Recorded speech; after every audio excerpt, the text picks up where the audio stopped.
আসসালামু আলাইকুম বন্ধুরা, আমি আজ তোমাদের শিং মাছ আলু দিয়ে রান্না দেখাবো। তো প্রথমে আমি আধা কেজি পরিমাণ শিং মাছ নিয়েছি, হাফ টেবিল চামচ পরিমাণ হলুদ আর কিছুটা লবণ দিয়ে আমি এখন এই শিং মাছটাকে ভালোভাবে হলুদ আর লবণের সাথে মিশিয়ে নেব। প্রতিটা মাছের সাথে ভালোভাবে মেখে নিব।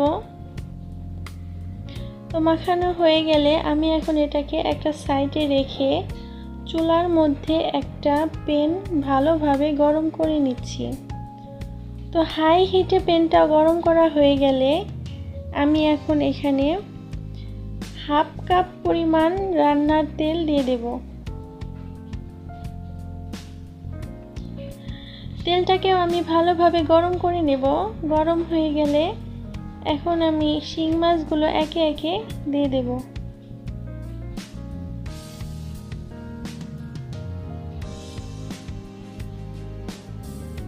মাছ ভাজার সময় তেলটা ভালোভাবে হাই হিটে গরম করে নেবেন।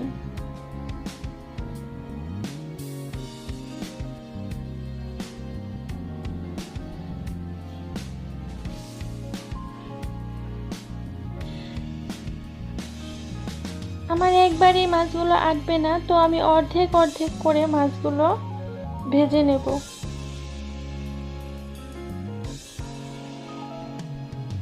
তো মাছটা আমার এক পাশ হয়ে গেছে, এখন আমি একে একে উল্টে দেব।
মাছের অপর পাশটাও ভাজা হয়ে গেলে আমি এখন নামিয়ে নেব এগুলো।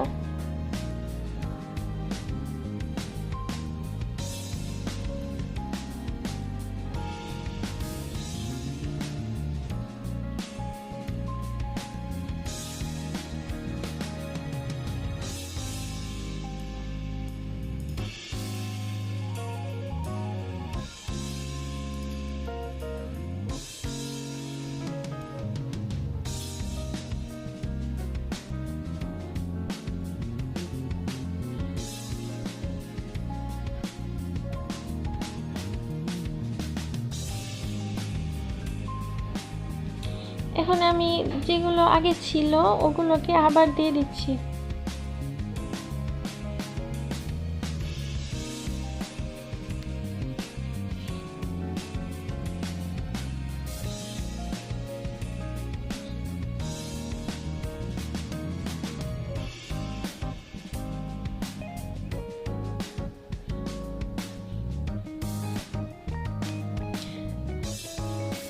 মাছগুলো কিন্তু আমি কড়া করে ভাজিনি, হালকা সোনালি করে ভেজে নিচ্ছি। কড়া করে মাছ ভাজলে সেই মাছে তেল মশলা ঢুকতে যায় না। তো আমার এই মাছগুলো এক পাশ হয়ে গেছে, এগুলো আমি উল্টিয়ে নিচ্ছি। আপনারা দেখতেই পাচ্ছেন মাছগুলো এক পাশ সোনালি কালার হয়ে আসলেই আমি সেগুলোকে উঠিয়ে নিচ্ছি।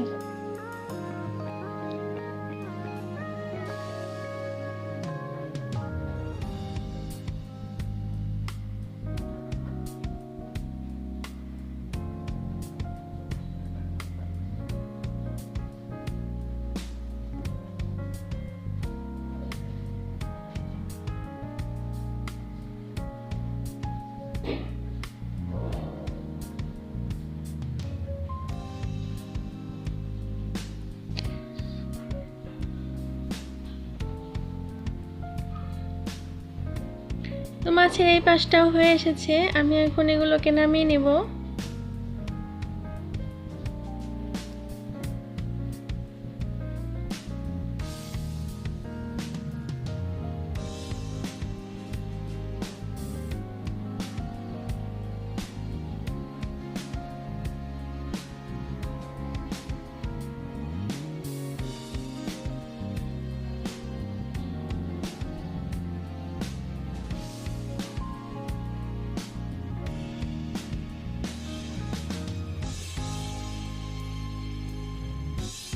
এখানে আমি 1 কাপ পরিমাণ পেঁয়াজ, আমি পেঁয়াজগুলোকে হালকা বেটে নিয়েছিলাম। আধা ভাঙ্গা অবস্থায় পেঁয়াজগুলো দিয়ে দিচ্ছি।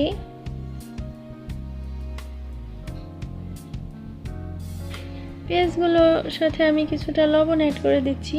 লবণটা আপনারা আপনাদের স্বাদ মতো দিয়ে নেবেন। এখন আমি এই পেঁয়াজগুলোকে ভাজতে ভাজতে প্রায় বাদামি কালার করে ফেলবো। তো পেঁয়াজটা বাদামি কালার হয়ে এসেছে। এখন আমি হালকা কিছুটা পানি অ্যাড করে দিচ্ছি।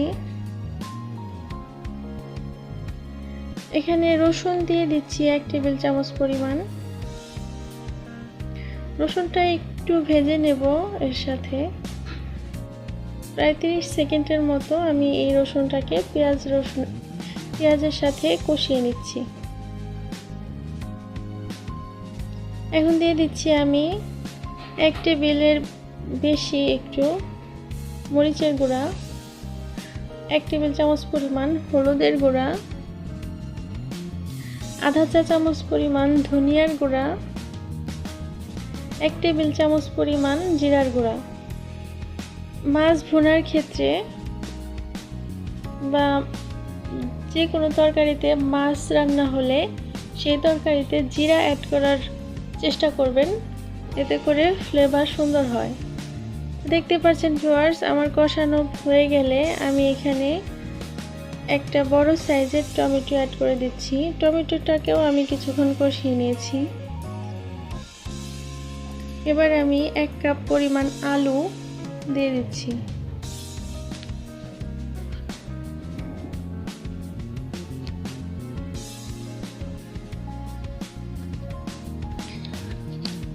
তরকারির স্বাদ নির্ভর করে কষানোর উপর, তো আপনারা একটু সময় নিয়ে কষানোর চেষ্টা করবেন। এবার আমি কিছুটা আলুর মধ্যে পানি দিয়ে এটা ঢাকা দিয়ে রেখে দেব আলুটা মোটামুটি সিদ্ধ হওয়ার জন্য।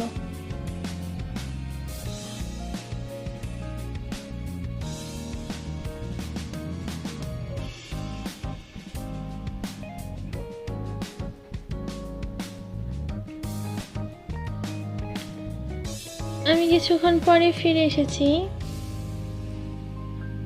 দেখতেই পাচ্ছেন ভিউয়ার্স, আলুর নিচে পানি প্রায় শুকিয়ে এসেছে এবং আলু আমি একটা দেখিয়ে দিচ্ছি আপনাদের, প্রায় হয়ে এসেছে।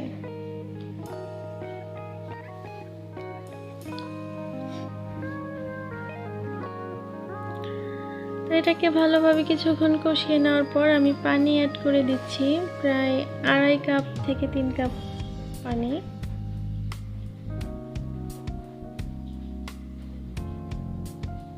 অ্যাড করে দেব যাতে আলু মশলা সবকিছু একদম পানির নিচে ঢাকা পড়ে যায়।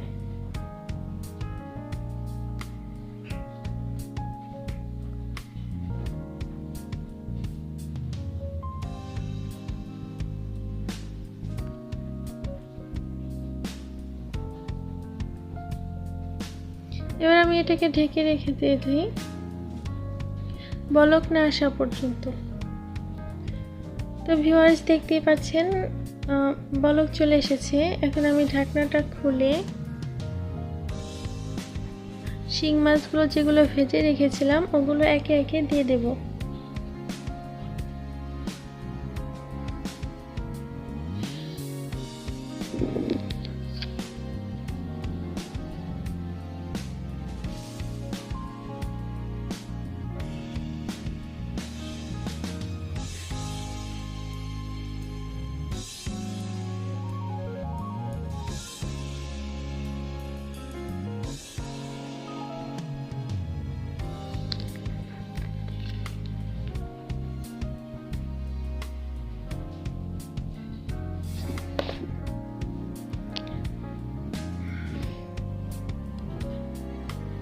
মাছগুলো তরকারিতে ভালোভাবে ডুবিয়ে দেব। ডুবিয়ে দেওয়ার পর আমি এটাকে ঢেকে রেখে দেব তরকারিটা না হওয়া পর্যন্ত।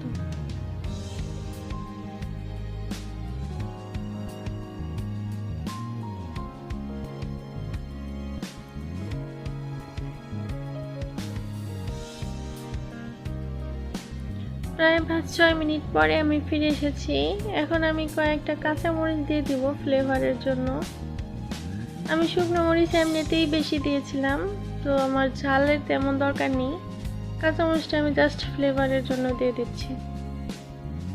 কিছুটা ধনিয়া পাতা দিয়ে দিচ্ছি।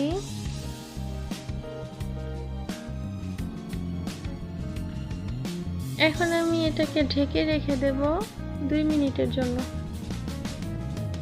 এতে করে ধনিয়া পাতা এবং কাঁচামরিচ থেকে একটা সুন্দর ফ্লেভার বের হবে। মাছ রান্নায় এটা খুবই কমন এবং এটা করে আপনারা ট্রাই করে দেখতে পারেন। খুবই তরকারির ঘ্রাণটা খুবই সুন্দর আসে।